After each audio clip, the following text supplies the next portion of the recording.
So the last time we did one of these, I got a lot of killer feedback from you guys, and there were some great comments talking about some of the other rules that people tend to miss or mess up in 5th edition, which is understandable because, let's be honest, it's not really a Dungeons & Dragons game unless it has at least a few of us nerds arguing over rules as intended versus rules as written. Regardless, here are 5 more rules in Dungeons & Dragons 5th edition that all of us, including myself on occasion, keep screwing up.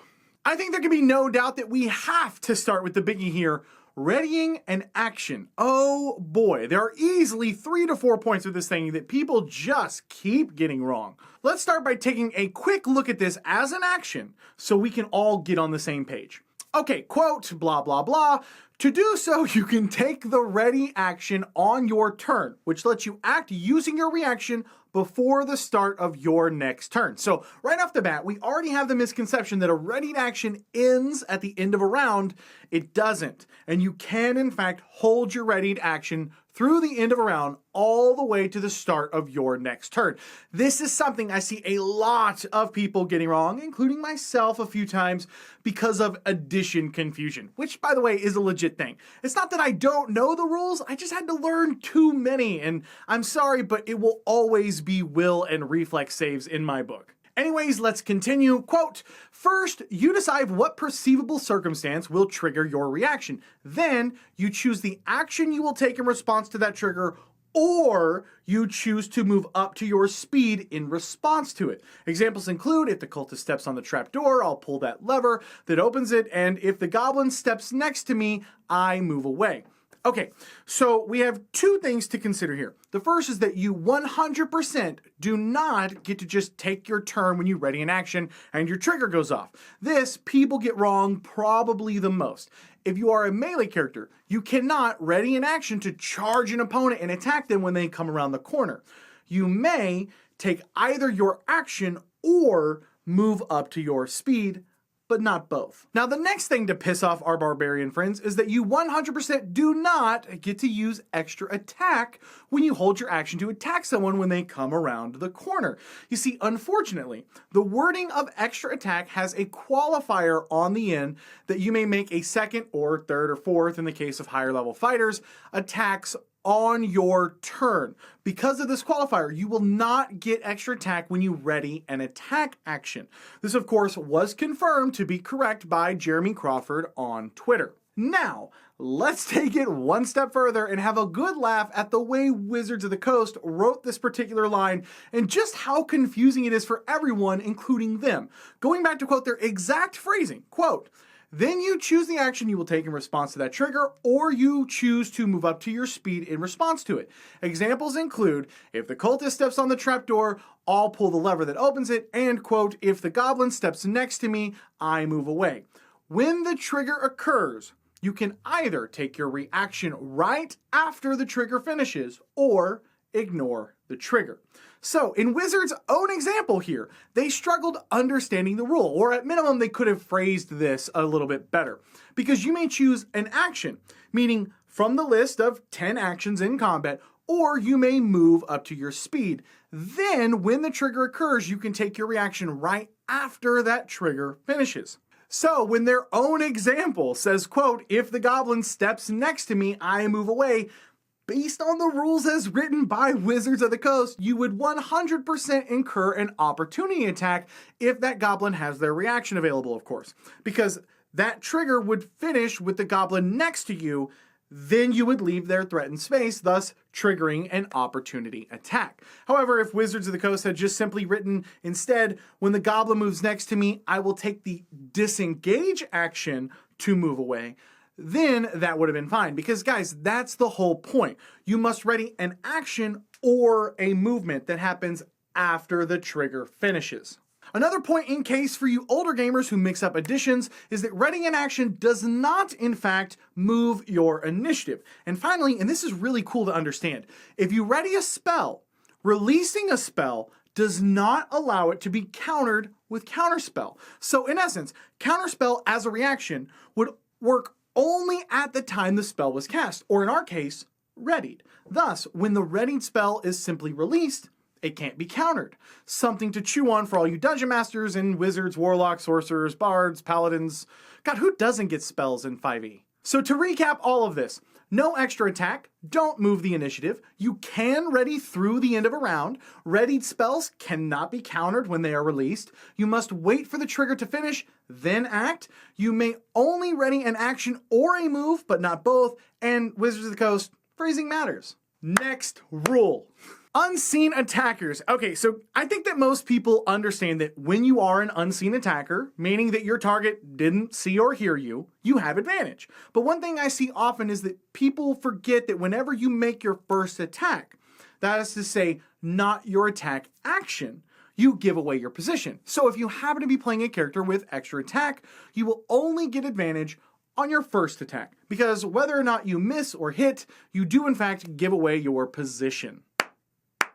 Let's talk about critical hits for a moment. This is something I see constantly giving newer players fits, and even veterans can get this mixed up a bit. But first, it is sponsor time, because I have to pay 2018's taxes soon, and I'm not freaking out. I'm totally not freaking out about it at all. It's fine. Everything's fine. We'll be fine. Huge shout out to today's sponsor, Q Workshop. Q Workshop makes the absolute sickest dice on the planet. And you know what? Now that I think about it, they make the sickest dice like in the whole galaxy. You hear that, aliens? Step up your dice game. That's right. Q Workshop makes the sickest dice in the galaxy. That's not their official slogan. That, by the way, that's not their official slogan. I mean, maybe it should be. Maybe I call them, we'll work something out. You know, they'll give me some like, I don't know, rights or something. I don't know, whatever. These guys make metal dice, elven dice, glow-in-the-dark dice, dice designed for specific game systems like Starfinder and Warhammer, and so much more. So please don't get just another blue silver swirl set. Ugh.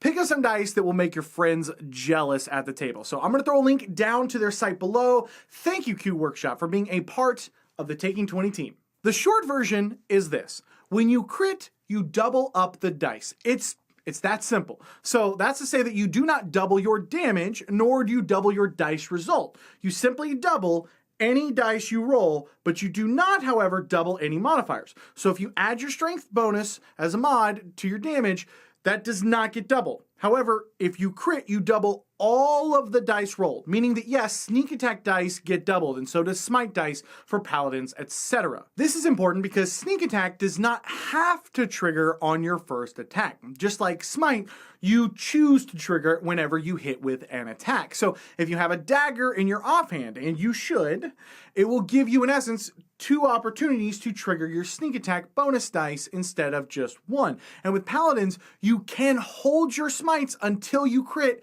then decide to trigger them, and you will get to double all of your smite dice. And again, this works for any dice rolled on a crit. So the Ranger's Colossus Slayer would be doubled, and yes, even spellcasters get to double their damage dice when they crit with a spell attack. So a Warlock would double their Eldritch Blast dice, and they would get to double the dice rolled if they have, say, an active hex going on their target. So double all your dice when you crit, but not any modifiers. Next, meme. Since we're on the subject, let's chat quickly about two-weapon fighting.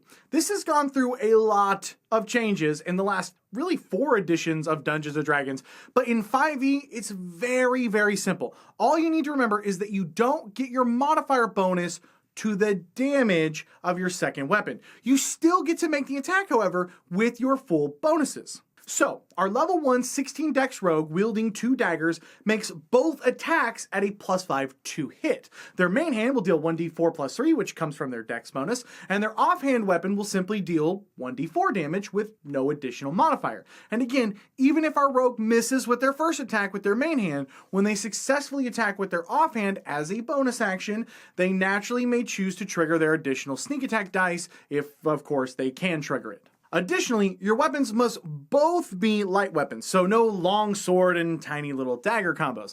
And if you take the dual wielder feat, this will allow you to draw both weapons at once, use heavier weapons, and you get a +1 bonus to your AC. So even with this feat, you will not get to add your modifier bonus to damage on your offhand. And for our 5th rule in Dungeons & Dragons 5th edition that people keep getting wrong, let's talk about checks versus saves. When you make a check, like a dexterity check, you're only supposed to add your dexterity bonus. That's it, period. If the Dungeon Master calls for a specific check, like acrobatics, you're in essence just adding your proficiency bonus if you are proficient. Now, I don't want to confuse any new players here. Almost 99% of the time, you'll simply be taking the total number that you originally wrote down for your acrobatics. So you will almost certainly not be adding in two numbers. I'm just simply explaining how you're actually coming by those numbers. This is totally different from saves. If your DM asks for a save, that number is your modifier bonus plus proficiency if you have proficiency in it, which is determined by your class. Again, this number is often already calculated in on your sheets, but some of the sheets, not all of them, have this already done. The difference is, when your DM asks for an ability check like a strength check to move a big log, you do not add in your proficiency like you would on a strength saving throw. So simply put, if your character is doing something, that's a check, no proficiency bonus. If someone is doing something to your character, like casting a spell at them, that's a save. Add proficiency bonuses if your class, of course, gives you any in the appropriate stat. I know what you want. I know what you want.